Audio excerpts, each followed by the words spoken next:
To live in the shadow of the love of God is to be in the protection of God.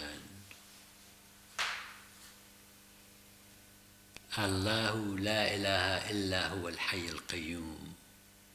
لا تأخذه سنة ولا نوم له ما في السماوات وما في الأرض من ذا الذي يشفع عنده إلا بإذنه يعلم ما بين أيديهم وما خلفهم ولا يحيطون بشيء من علمه إلا بما شاء وسع كرسيه السماوات والأرض. That is describing God in the Quran, the power of God, the existence of God, that God will never slumber or sleep. He is always awake and alive and alert. For him everything is in heaven and on the earth. And he is always capable of taking care of that. Al-Hayy Al-Qayyum, Hayy, alive, eternal, forever. God. Al-Qayyum.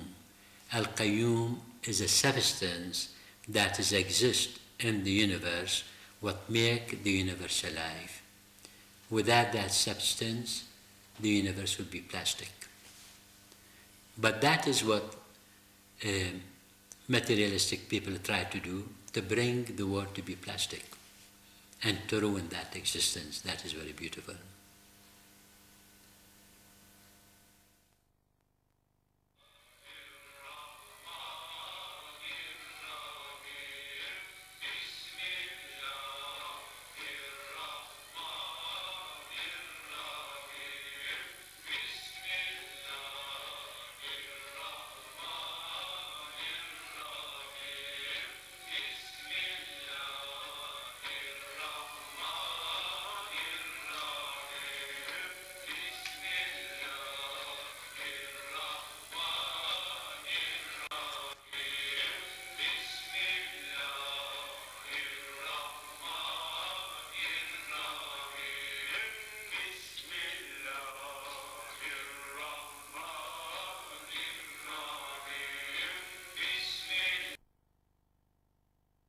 Sufism, a religion, a spiritual tradition. We're going to find out in talking to Adnan Sarhan. He is a Sufi teacher who travels around the world and talks about Sufism, but mostly helps people practice Sufism by way of exercises and transferring the knowledge that he has. Welcome, Adnan. Thank you very much. I'm very glad to be here with you. Tell me, what is your definition of Sufism? The word Sufi, it means purity. What you do with what you got to purify yourself. And it is a way of life, something that you grow up to, and you change the consciousness, the emotion, the feeling, changing the body. All of that work together to bring better way of life to the people. I think a better word than religion is a path. If you choose to be a Sufi, it is something that involves all your life, not only going to exercises or teaching or church, but it's a thing that goes in your daily life too. Well, it's the same like when a child, 2 years old, then he becomes 4 years old, he cannot be 2 years old. And Sufism or any spiritual work, when you grow in it, you don't go back to where you were before. It's the expansion in the consciousness and in the intelligence. One of the goals of the Sufi is higher consciousness, higher awareness, and higher perceptions, and higher intelligence. The intelligence, what meant by, is the intelligence of the heart, not of the intellect in the head. There's two different things. The intellect and the head deal with education, with learning, with philosophy, with religion, with the everyday happening, jobs and all of that. And the intellect in the head is connected also with anxiety and tension and the problems. And that is because we think about our problems. Exactly. Start in the intellect and go to the intellect. While the intelligence of the heart is connected with a higher ideal, with the spirit, with understanding, with perceptions, with intuition. So all that is Now, I've heard Professor Quispel, who is like a leading Gnostic specialist in this country, once described the Gnostic knowledge as wisdom of the heart. That sounds very much similar to what you're saying. Well, that's true. What the Sufi referred to the heart is not the physical heart. It is the cause of life, the cause of the energy that is in people, what makes things grow. And so the wisdom is in the air because that is also connected with the spirit. And the spirit connected with the soul.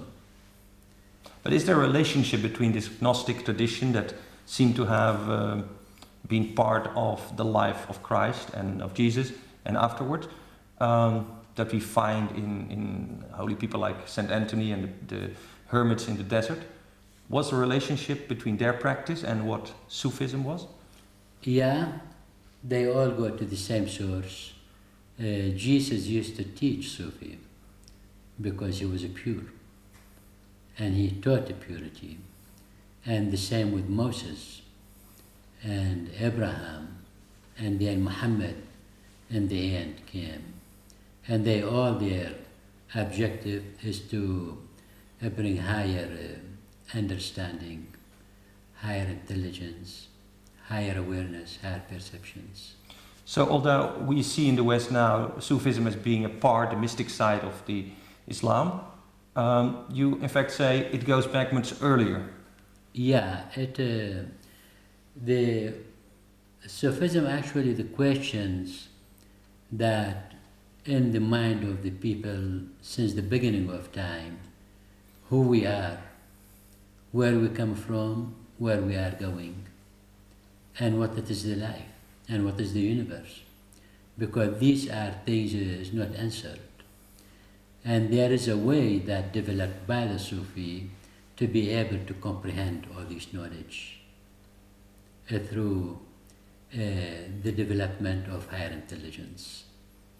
But this is an internal development, like we have organized church, which usually works with dogma and things that are really from the outside. You have to follow the rules of the church.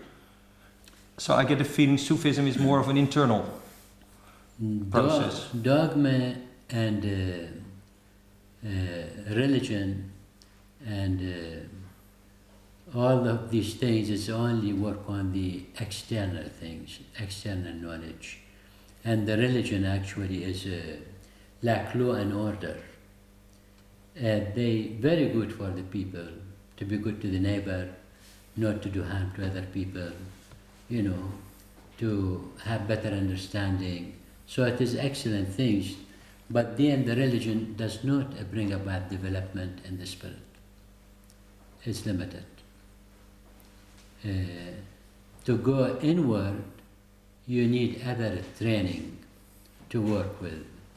And the power of the training actually comes from being in the moment.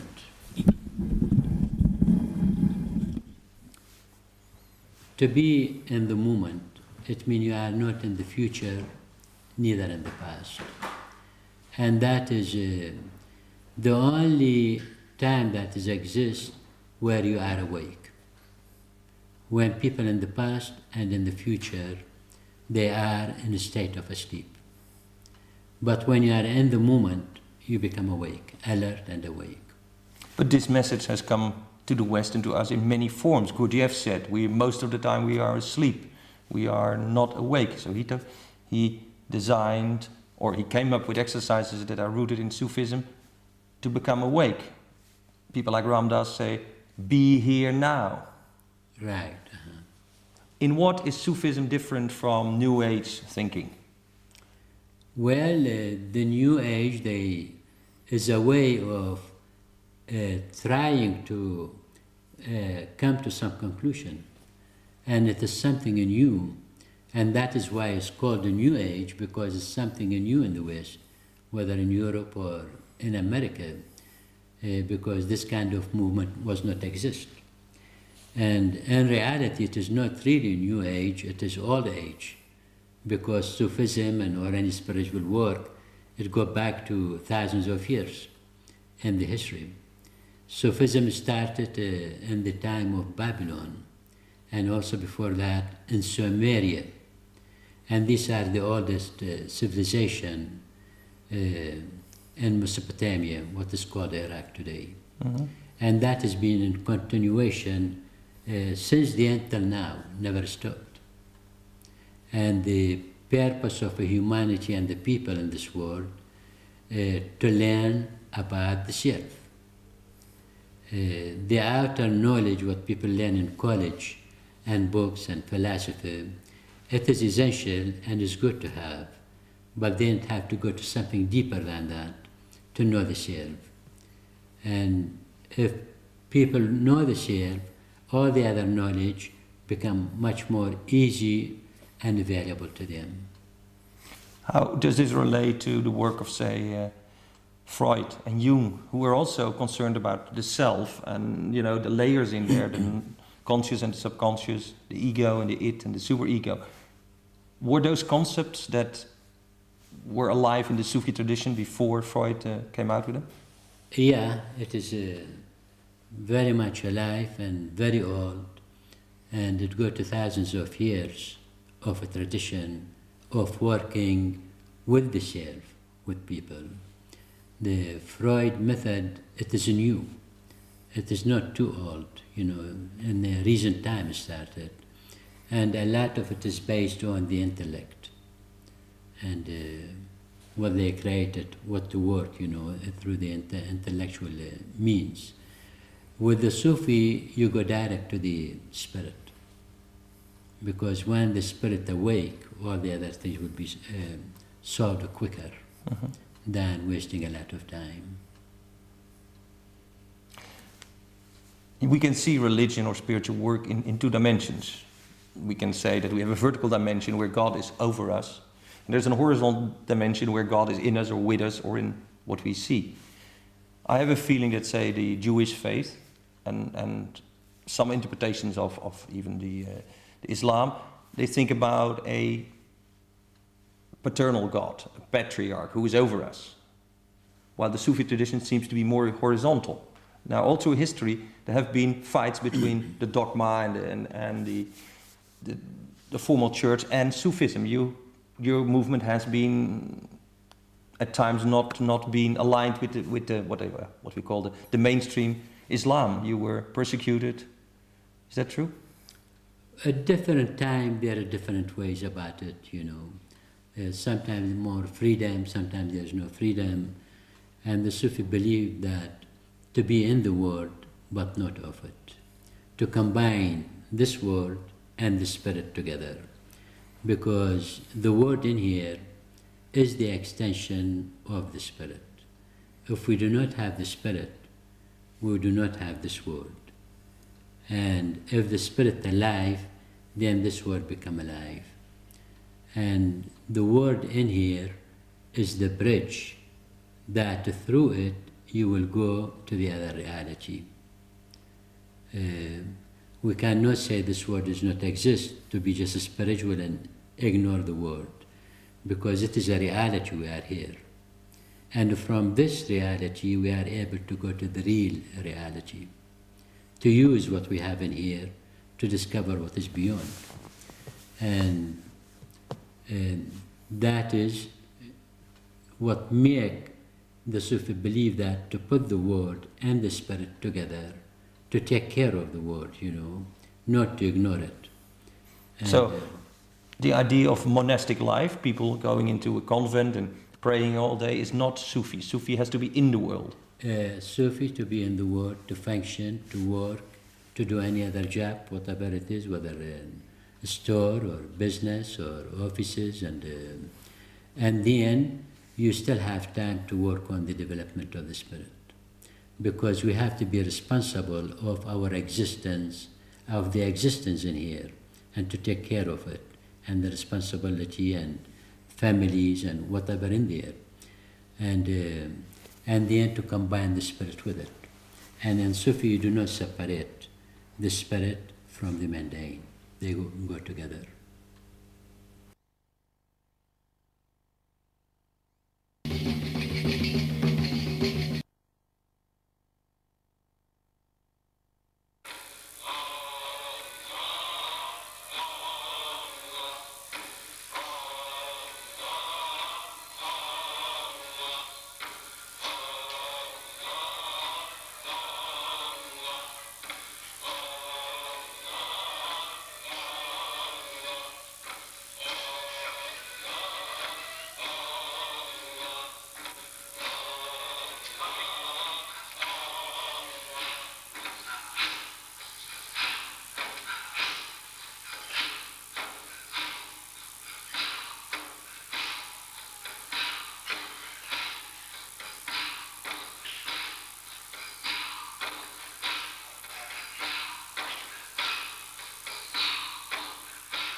Karma yoga, working as a meditation. Is that what you're talking about, being in the world?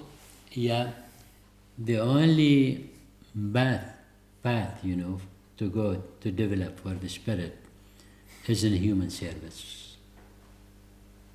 And people responsible of each other and helping each other and to grow together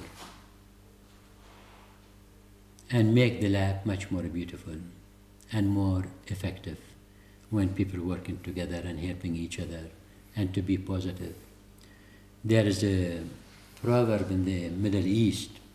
They say, Ya Rabbi, sahil wa la tu'assir. Oh God, make things easy and not difficult. That it means each person try to facilitate the way to other people or other person, and in that way then everything's happening right.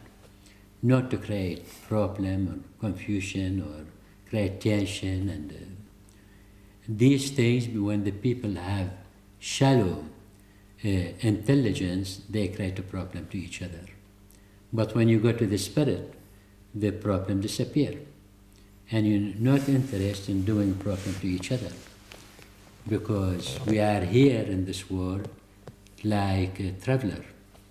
We here not forever, certain period of time, and we go and other people come. So the best things to do is to make it happy and to enjoy it and helping each other.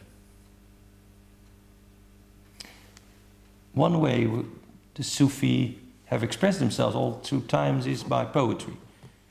Why is it? Why is so many Sufis, Kabir, Rumi, Al-Arabiya, many people have expressed themselves in poetry? To make life beautiful. Possible to make it happy and enjoyable, and music and dancing.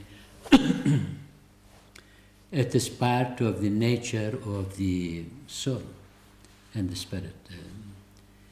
the original state of the soul, it is happiness and to be alive and awake and to enjoy the life. In the meantime, you develop in the spirit and to grow. Because the soul to be spiritualized, when the soul becomes spiritualized, it opens from where it is confined.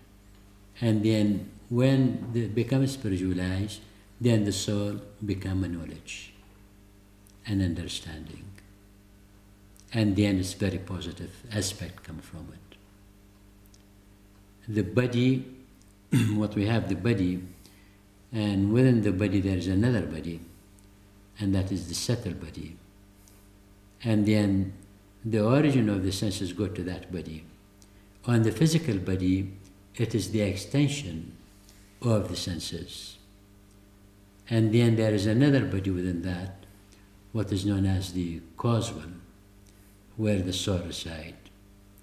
And the work in here, what I do, working with the senses, with the emotion, with the feeling, in exercises, meditation, breathing, chanting, and this will go deeper to the other body, where the real sense is in there. And when they awaken and become spirit, then the power of that senses come to the senses in the body and make the senses of the body spiritualized.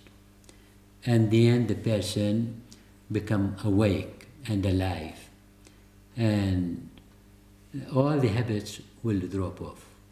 Any habit, smoking, drinking, drug, liquor, junk food, the wrong food, all of that could be changed easy within short time. Because people usually want to drink and smoke and do other things, they want to be content and happy. When the spirit awake, it becomes contentment and happiness. And when this is happening, all the habits drop and disappear completely. So your teachings are not only words, but you actually have exercises whereby people get to themselves. It is the action and the movement what to bring about the change. Because to bring about the power of concentration, this work is based on power of concentration. That you have to concentrate on something to make it happen. So when you move and your mind fixed on the movement and the breath, concentrate on the breath, then it brings you to the present. And when you are in the present, you are free. Now, I look at the well-known Sufi dances from the Mevlevi people in Turkey. The whirling dervishes, they circle around a lot, and it doesn't seem like if they're very aware. It seems like they are in a trance. How does it relate to what you say being there? These exercises actually put you in a state of drunkenness. But this drunkenness is a cosmic drunkenness, is a pure. You actually extract cosmic energy like wine and butter, and then it puts you in that state. But at the same time, you are in a state of sobriety. You are awake. So when drunkenness and sobriety meet together, it puts you in ecstasy. When you are in ecstasy, it will take you to the moment and to the spirit. And once you are in the moment and the spirit, you become alert and awake. And the state of ecstasy, it is only take you to there. And when you are awake, you are in the moment, you don't need it. You function in much more natural way, without conflict, without problem, without negative thought in the head. Because these things, when people have a negative thought, it will develop to be deeper and deeper. It will multiply. And the end of the negative thought is a suicide. This is how people kill themselves. But to clear the mind from any tension or any problem, then you will function better. And you become energized. Because when you have a negative thought, it wakens you. You become disturbed and weak. When people think in negative terms, they always have problem. So to get rid of all of that, then you become free.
Let's talk a little bit about your work, because you have a center in New Mexico.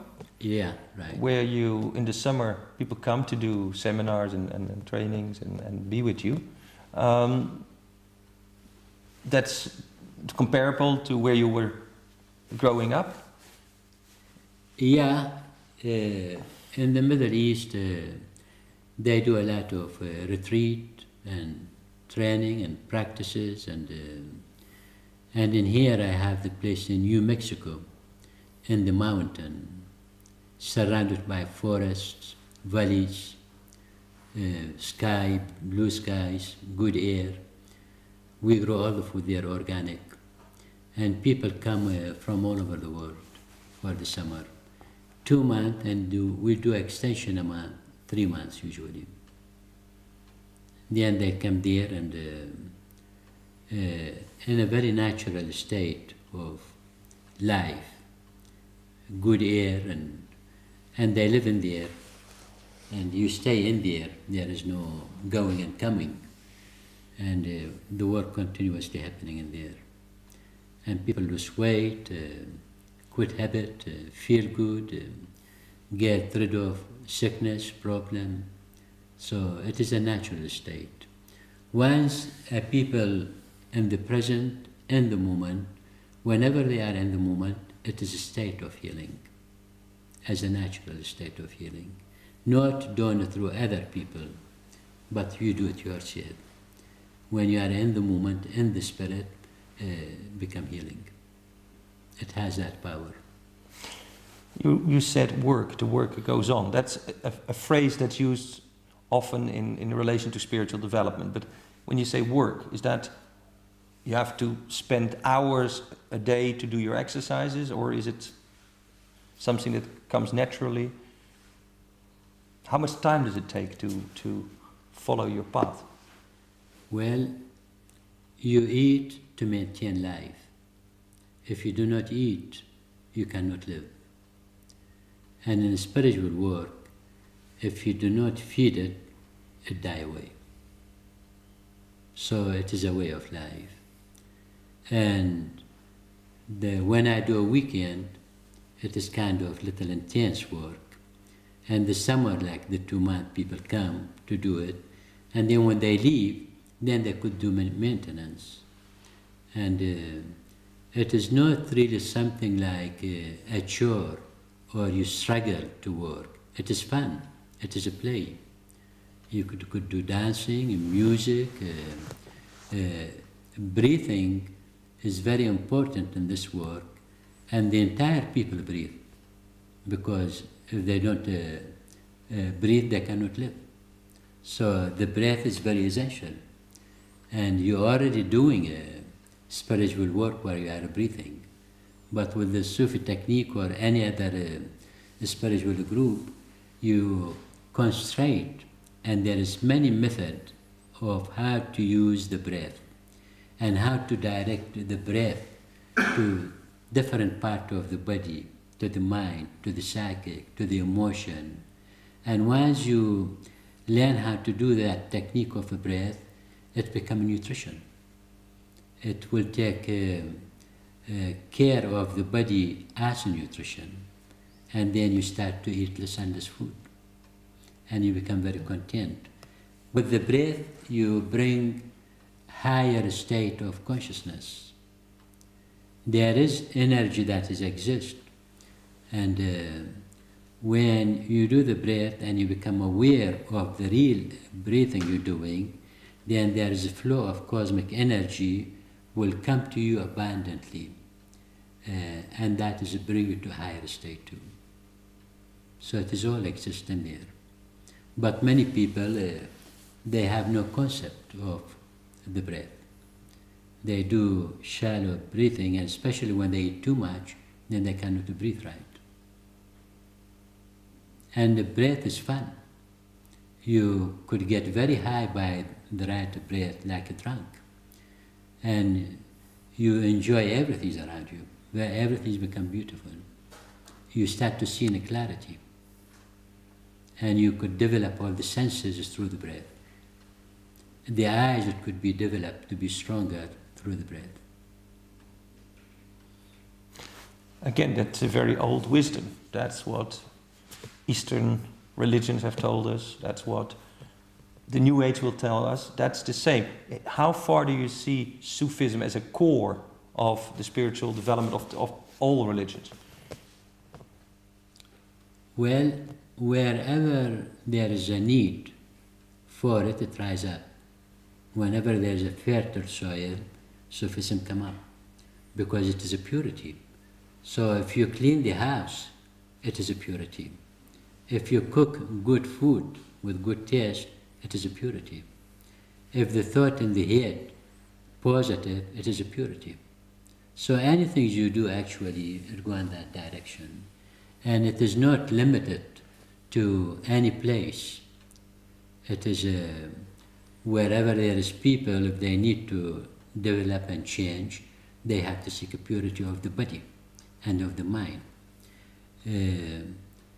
If a person purifies the body, then cause a development in consciousness, higher consciousness. And that is bring about a development in intuition. Intuition cannot come from the intellect. You have to go beyond the senses to be able to bring the intuition because it's connected with the spirit. So when you develop the intuition, then the spirit rise up with it. And it is all by the purification. If the body polluted, then you cannot do nothing to develop in the spirit. Now, you've spoken a lot about purity, and I understand the word Sufism is related to that, that's what it means. But what about what Kabir calls the friend, God in our life? Love by any other name? How does that relate to Sufism? Is it seeking God or is it seeking purity? God is purity and God is love. But when people believe in God, or they taught to believe in God and to be good, and God will reward you, and if you do bad things, God will punish you. That is all nonsense. Because how you could love someone you cannot see? You have to see identity in there. And well, the Sufi believe that God is energy and intelligence. And we do have little of that intelligence within us, and see how much you could function with it. And the Sufi believe to build up that intelligence to higher and higher, where you be able to connect with the cosmic intelligence, what is God. And then you are able to know the secret behind this reality. So it is the level of consciousness what make you comprehend what is God. If a cat level of consciousness is limited, and on certain level of understanding, or a dog, or animal, or a horse, or anything, each have certain level. A human being have the highest of the intelligence. And with the intelligence and the faculty that is given to human being, they are capable to use it to rise up to the highest, to whatever exists. And the higher you go, the more you are able to function in reality and to know a certain level of existence and God. The more development in the intelligence, the more there is volition and choice, and less to face problem. And so when the intelligence of the heart expands, then you're able to comprehend the reality. So the higher you go to the finest. What is God? You could say the finest in existence. And then to keep rising up to this finest place. But the work itself, what you do is fun.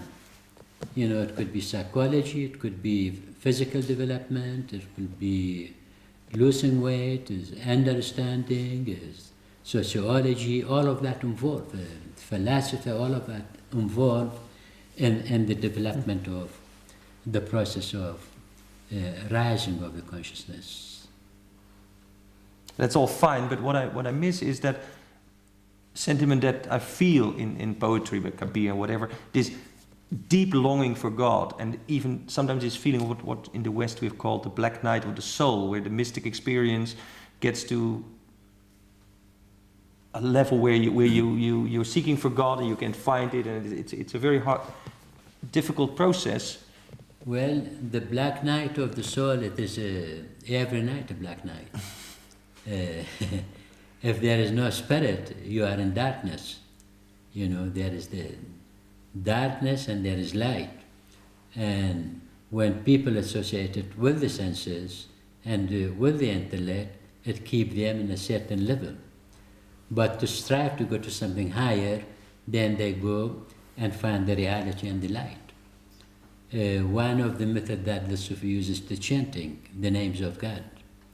There is many, many names of God. Each name has a power. And these are used to go to find the light, to get away from the darkness. And the Arabic names of God have that power. With the power of the voice, there is something to happen. And the chanting, actually, it is similar like you going and coming, and you going and coming, and while you're repeating. and soon you realize a communication, and that communication more and more become perfect. When it become perfect, it will bring identity between the glimmers of consciousness and the dazzling lightning of infinite. And this is only you have to experience it to see what it is. It cannot be told by words to explain it. Is it taking away the separation between us and the world, making me that what is outside of me? Well, there is many veils between the people and the reality. And within the body there is different veils also. So the more you work on taking these veils away, a veil, it means in Arabic hijab, mean when you put something between two people you cannot see. So it is a sign of ignorance. Because when you cover, you cannot see, you don't know. So you have to get rid of that to be able to see what is behind it. And that is to keep happening all the time and working on the development, eventually you get somewhere.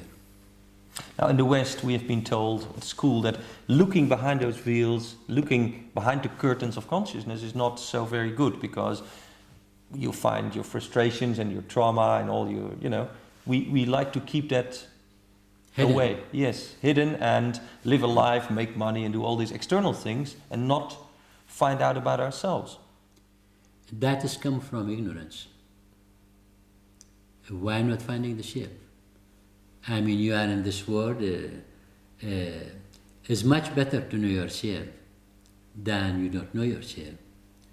If you know the members of your family or a friend, you know them, is better than not to know them. It's very simple. Because in the West, people emphasis more on material and technology and science and all these external things, and they ignore the inner development. But to make the move through the veil, to make the move towards self-knowledge, you have to trust. People have to tell you that you can trust it. And the world at this moment only shows us television and misery in the world. So why would you go in and find out about yourself? Don't you think in the West people are too afraid by the system, by the culture, by the education? Well, it seems to me it's much better to tear the veil and see what it is in there instead of sitting watching television. What you get from television, the children get stupid by watching television, and the adults get the same way. This is all nonsense, Some program might be okay, but a lot of the things people do, it mean nothing. And it could be all of that change in a way where you work within yourself to create something, not by sitting in there and watching. And instead of watching television, you could dance, you could move, you could exercise, you could talk with other people, you could converse. It's much better to sit and converse and talk than everyone their eyes glued on the television. This way is lost today, Used to be people used to sit and talk and with the neighbor and do things together, but today they sit and watch television. And they lost connection even with themselves. And they lost connection also with the television, because television gives them nothing.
a process of losing ourselves, because in the old days there was not even writing. You could only sit together and talk. And then maybe make some scratches on the rock and look at it, and then we developed scripting and we started reading books, and a lot of the old tradition, the oral tradition, is lost, where you could only learn from someone by listening and being with him. Now, not only do we read books, but we watch films and television. Are we getting more separated then from ourselves? Yeah, more and more separation taking place. And more veils falling down in between people. How can we change that? Well, there's people here doing the work they want to change. And I travel all over the world and work with people. And then it's sure that a sign of change is happening. But still, it's a minority. The future, well, you know, the sea made of a drop of water. One drop of water, another drop of water, keep gathering, you get the sea, you get power. And the people is like a sea or like a wave, you know, it's the same thing. Now the wave is negative, is crashing everything. But when they change and then become very beautiful, it will be a tranquil sea and calm and sunny and beautiful. Mm-hmm. And I think the future is going to happen, especially in the West, the change is happening more now, because they come to a dead end with the material. The material should be complementary to the human being, and a human being should not be complementary to the material. If a human being become complementary to the material, they become the slave to the material. And that is the worst kind of slavery, to be enslaved to material. And it is also unjust to the material to abuse it and to cause all kind of deterioration by not having a limit what to do. Sufism, very old, but still alive. Yet in the world there are not so many people doing it. There are, as you say, a few drops in the ocean. Why is that? Is it too hard to understand? Is it too hard to teach? Always people like to do the easy things. They do not want to do something that requires some training or practice. Well, I don't know. When you watch television these nights, they sell you abdominal things, you know, training for this and this. Really, 4 or 5 programs all the time sell you training, sports stuff, yeah, to lose weight or get a better stomach. It seems lots of people are willing to do that. And oh, you see that? They're going about it the wrong way. First, it is commercial because people, they want to sell this equipment. And the people get enthused when they see it. And they go, this is great, I'm going to get it and I'm going to lose weight and all of that. But they get it and they never lose weight. Because they do little practice and after a while they get bored and quit or keep eating. Do the practice and eat and then they don't lose weight. And this method of the Sufi, it kills the appetite. You don't want to eat because you're already getting cosmic nutrition. And that is much better than anything you get from food. The food you eat become complementary or like side order. In my training in summer camp in the United States, people stop eating for weeks. They don't need it. And many of them eat 1 time a day. So a lot of the food comes from tension, from anger, from being negative. And because whenever people eat, they are in the moment. So when you see people in the restaurant sitting eating, they are very happy because they enjoy what they're eating and they become in the moment. When the food finishes and they go, they become negative again. So they run to the refrigerator and eat some more. And that way they get bigger and bigger. So there's nothing come from it.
Is the spirit existing without God?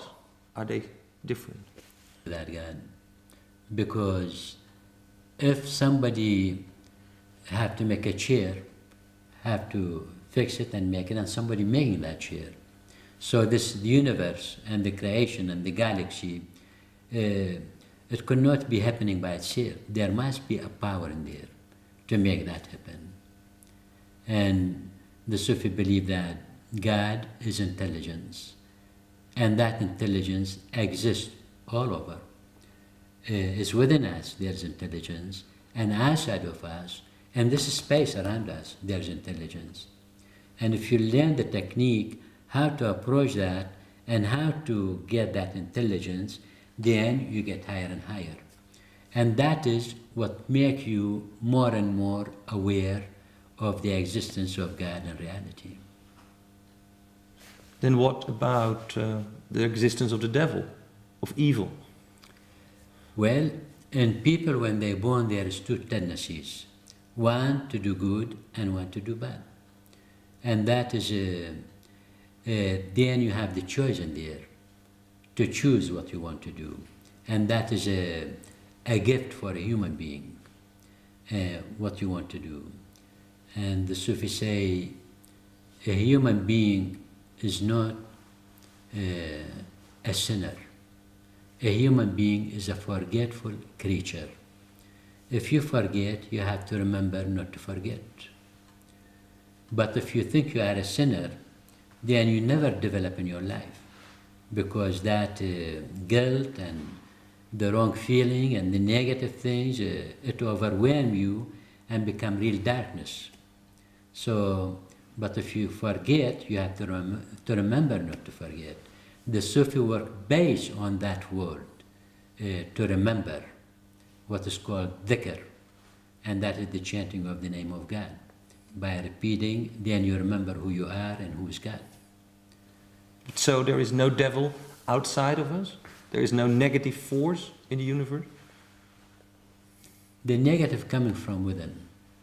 So it's only our perception of what happens that we label it good or bad. Right. When people get dark within, then something go wrong. Get negative, get tension, anger, when people get angry. Greed, they get greedy, they get selfish. And all of these are character that demolish the people in time when they are greedy and selfish, because they want to hold on something that is there all the time, use what is in there and use it for other people too. I mean, theosophically, some people see that the devil is, all creation is the devil and only the pure spirit is God. That's one way to look at it. But here, I don't feel the devil. You don't in Sufism, you don't seem to point at the evil. Creation, there was a very famous woman, Sufi master, by the name of Rabia, lived in the 8th century in Baghdad.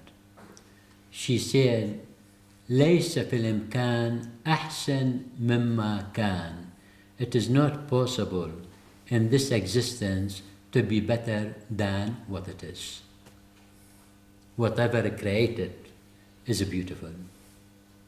You see the sky, the trees, the sea, the air, that's what makes everything beautiful. Colors is an art. God is the greatest artist. And wherever you look is a painting. If you look in the window, it's like a painting, what has happened there. And wherever you turn, you see something beautiful. But then did God create also the Holocaust, the misery of people? People create misery to themselves. لا يغير الله ما بقوم حتى يغيروا ما بأنفسهم. That is in the Quran said, God will not change people till they change themselves. If you don't start do something, God will not come and help you. وَقُلْ اعْمَلُوا فَسَيَرَ اللَّهُ عَمَلَكُمْ. Another verse, do something, work, and God will come and help you and make you grow in it. So you have to do something. You cannot be sitting. A problem among people and wars and conflict, because they are all in the intellect, in their head, and the greed and the selfishness motivate them to do all the wrong things, whether individual or whether as a whole, a nation or so. So Sufism doesn't really allow you to put the guilt somewhere else, to say it is external circumstances that made this happen. You're yourself responsible for where you are. If, say, people all have higher consciousness, you don't expect anything to go wrong. Will be no violence. The life will be very beautiful. And that is possible to happen. And I think it's going to go on that turn, usually, in the Western countries. Mm-hmm. Okay. Sufism. Adnan Sarhan travels around the world. He was in Amsterdam and we were very happy to talk with you. Thank you. Thank you very much. It was a pleasure.